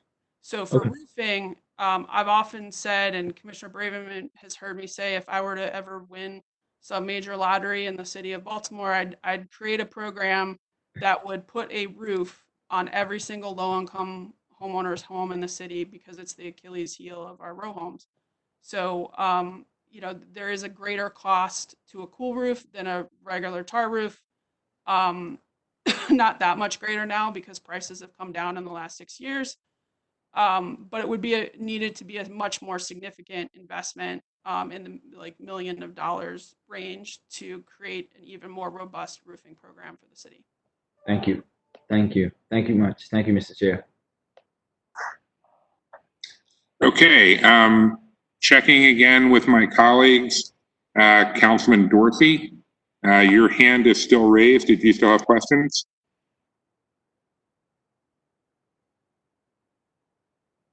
Okay. Any other members of the Budget Committee still have questions? If so, unmute yourself, because if not, I will go to my final question. Okay. I'm sorry, my final two questions. The first one, staying with the weatherization service, how long on average does it take to get a light application processed? And can you also elaborate on the performance measure that tracks percent of weatherization cases deferred? Would that just go straight to Alice? Yeah, let's do that, if you don't mind, Alice. So to clarify, the first part of the question was the time for light applications and processing. So we have a significant number of applications that come into light, which is our intake and assessment unit that looks at a single application for all three of our programs, Weatherization, Office of Rehabilitation Services, and the Lead Hazard Reduction Program. We have had a significant number of applications, and we've switched in the last fiscal year. We operationally changed some items so that residents could not be sitting in a waiting period where they often were complaining that documents would be expiring, and we recognized that as an issue. And so we created a new pre-application process. Unfortunately, the time is a very short time because of limited amounts of funding, and the majority of those applications that come in are looking for services within rehab for roofs, furnaces, plumbing, electrical work. And currently, there are around 1,200 pre-applications in a pipeline. And there is, at this time, the funding level is, in order to be able to move through those quicker, there would need to be much more additional funding on a yearly basis. We do have an increase of Cdbg funding for fiscal year 21 coming in, which will help, but that is definitely one of the things, is that the need is a significant need, which often can take time with getting some of those processed. But we've also created partnerships. Our Hubs partnership, Housing Upgrades to Benefit Seniors, has helped greatly in being able to move our older adults age 65 and older off of that waiting list to get services quicker using leveraged funds through foundations such as Weinberg. And so we're just moving as fast as we can to get people through in the best way that we possibly can. But it can take several months. I'm sorry, that was what I was trying to, a few months? I would say longer than a few months. Some people have, when you're looking at that, even with the wait list, they may be waiting a year for service. Okay, and then the last question, last but certainly not least, how could I miss an opportunity to call Jason Hessler up and ask him to talk about the process of going after landlords that fail to register to license their properties? How successful have we been so far in going after landlords that haven't registered their properties and haven't gotten a license but are still trying to rent their homes? And has the fine or lien process generated any revenue for the city yet? Okay, so I don't have numbers on what revenue has been generated, but we can look into how many have been issued in that. What I can tell you is that working with the courts has been amazing. The courts, we will end up getting landlords coming over telling us, my failure to pay rent case has been kicked out because I'm not licensed. So it has kind of self-enforced itself in a sense there. And then our special investigation unit, Seth Greer and his team, they've been doing enforcement throughout as different investigations come up, doing enforcement and then referrals. We've gotten a good number of community referrals of, this is a rental in my community. We'll look it up. If we can determine, in fact, that it is being rented without a license, then they get the $1,000 citation. And we used the time during COVID when people were teleworking and we weren't doing as much process service and other things. We caught up on all of our investigations. And every time we do an investigation, if you're supposed to be registered or if you're supposed to have a license and you're not, you get cited.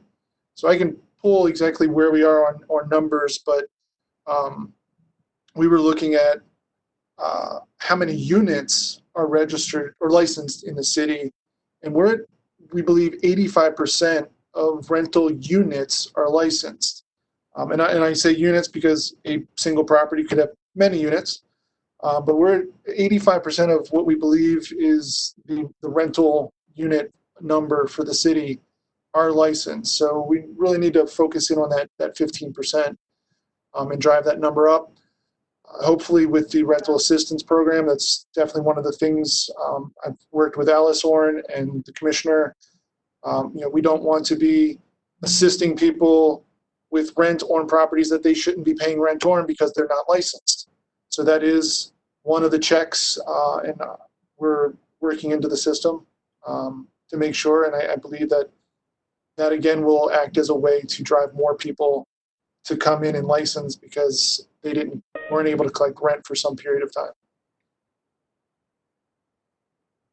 So, Mr. Chair, I would just ask that that would also be added to the list in terms of how many citations have been issued for landlords who had not licensed their property and what the city has collected in revenue to date for enforcing that law. Thank you. Thank you, Mr. Hessler.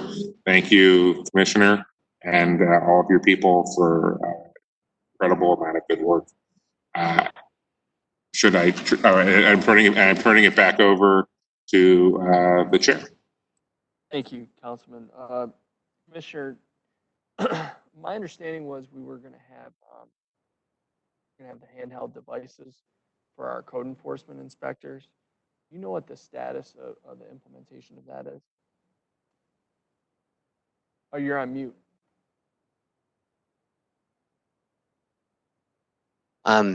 There are some tools that are operational already right now. We have an incredible sort of IT infrastructure led by Shushen Chia, who is constantly sort of building and rolling out different tools. So the housing inspectors now can create work orders for properties that need to be cleaned or secured. And just to give you a sense, that's probably at a scale of 50,000 a year. And those are the kinds of things that used to require inspectors to come back and upload photographs and create these work orders. And now that's all done with their phones in the field. And I'm going to, at that point, it's something I will, Eric, is it something there's any other moving parts there? Or I might ask Shushen if he's on the line. He's not typically on the line though. But my short answer, Councilman, is that we have rolled out a handheld tool that saves an incredible amount of work. And the second part of it is it's an app on the phone, so it's not sort of handheld other than your phone, and the inspectors have those to also do re-inspections. In fact, Eric, if you're on the line, I think in addition to work orders, you can do re-inspections with the tool that you have right now. Could you jump in, Eric Booker, if you're still here? Yeah, I'm still here. I'm still here. We're not 100% capable, but we're almost there. We're almost there. We're able to do a lot of the work in the field. Just got a few more tweaks that we need to make to that device, and it would be very, very, very COVID friendly, considering the time that we're in right now. So it's just I'll say we're almost there, 100%. We're not all the way there yet. Eric, what do we need to do to get there? Because I just when I hear you say COVID friendly, all the alarm bells go off in my head when I'm thinking about what happened with DPW yesterday. Recycling services suspended for the next 3 weeks. Just making sure that our workforce is healthy and are able to perform their function. The last thing we would want to see is a service in the city. This one being code enforcement, which is so important. Having one of your folks get sick and then having 10 or 15 of them infected, and then you got to shut down operations. Yes, sir. Yes, sir. One of the visions and the dream of the commissioner, and it was on our board for a long time, was to have this handheld device and not even have the inspectors have to come into the office. They could actually deploy from their homes because everything could drop on their handheld device. They could go and do their inspections. They could upload their pictures. They could issue a notice. They could do all of their work from the handheld device. That would be very, very COVID friendly right now. So I'm saying that we're close. We're not 100% there. just a little bit more tweaking that needs to be done to that device, and I'll continue to work with Shushen on those items. Yeah, so anything that you and Shushen could do to ensure that's operational as quickly as humanly possible would be greatly appreciated. Yes, sir.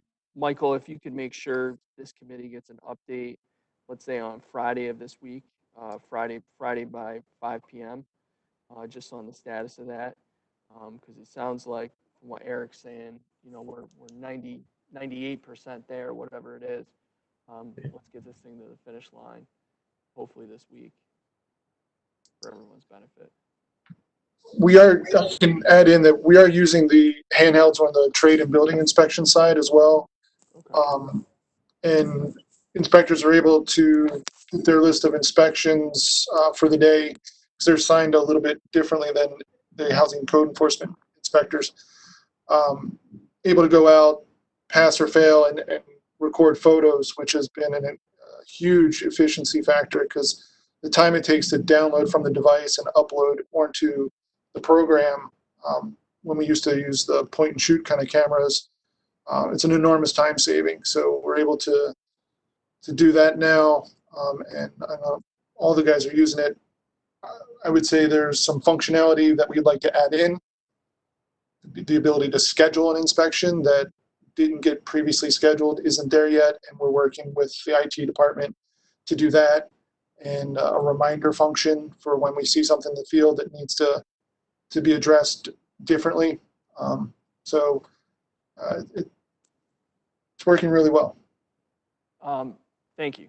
That's helpful. Michael, do you have anything else to add to that before I go to the next thing? You're on mute. You're on mute. I want you to know that somebody puts me on mute. That's you. Okay. Thank you very much. But sometimes I don't notice.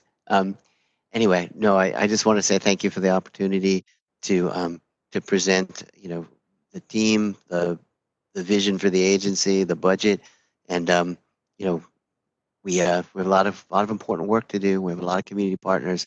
We're looking forward to working with and delivering on their vision. So thank you. So I forgot to thank Eric Uttenreither, who is an absolute rock star. I don't know if he is on this call, but he takes my calls on the weekend, at night, morning, whenever. Also wanted to thank Jay Green, Kate Moore, who've been incredibly helpful. Two last things. One, Michael, as you know, we've been working in overdrive to try and create opportunities for our small businesses to be successful post-COVID world. Been heading up some efforts related to outdoor seating, outdoor dining street closures. And I wanted to thank Jason Hessler. Jason's been the point person for housing. We've taken a process that is really archaic and is a 20th century process. Really made some incredible improvements to it. It's because of intelligent people like Jason that have been in the conversation, that have worked together with other agencies, fire, health, etc., to understand that this is really about the customer, not the way that we've always done things. The way that we've always done things doesn't really seem to make sense. So we were able to cut that process down from about 3 months to 3 days. So I would just encourage you and your team, and I know you're always thinking about how to innovate, how we look at other processes when we're not under a state of emergency, when things do calm down, how we can look at these other processes and start to streamline that best interest of the customer. And I know you're already doing that. I just wanted to say that publicly. Would encourage you to continue to do that. I want to thank Jason for all his hard work, his insightful thoughts, sense of innovation that he's brought to that process. And then lastly, I want to thank you. We have spent a lot of time talking about equity and the importance of equity. In no other place do I think it's more evident than what you and your team have done in Upton and Drew. My short 5.5 years. So I am incredibly appreciative of the way that you have engaged with the community in Druid Heights, the way that you have embraced the community process to come up with the Upton Master Development Plan 2026, and the amount of progress. I mean, we had sales in the last year to new homeowners, new construction for the first time in God knows how long. The 800 blocks at Edmondson and Harlem, PS 103, the Upton Mansion, which is going to be the metro headquarters, and the list goes on. And I know there's many more wins to be had, but to see that happen and the way that that's happened in complete lockstep with that community is something that I am incredibly grateful for. Really proud to have been a part of that process with you and your team. I'm certain that you are doing things like that in other parts of the city outside of my district that I'm less familiar with. But please keep up that work. From my perspective, virtually all the work that you guys do is incredibly important, but I don't know that there's something more important than that specific work that you're doing enough. So from the bottom of my heart, thank you.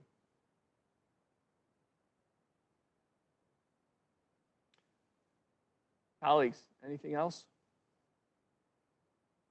All right, we are now in recess until 3 p.m. We have the Mayor's Office of Children and Family Success, along with the Family League of Baltimore. Thank you all.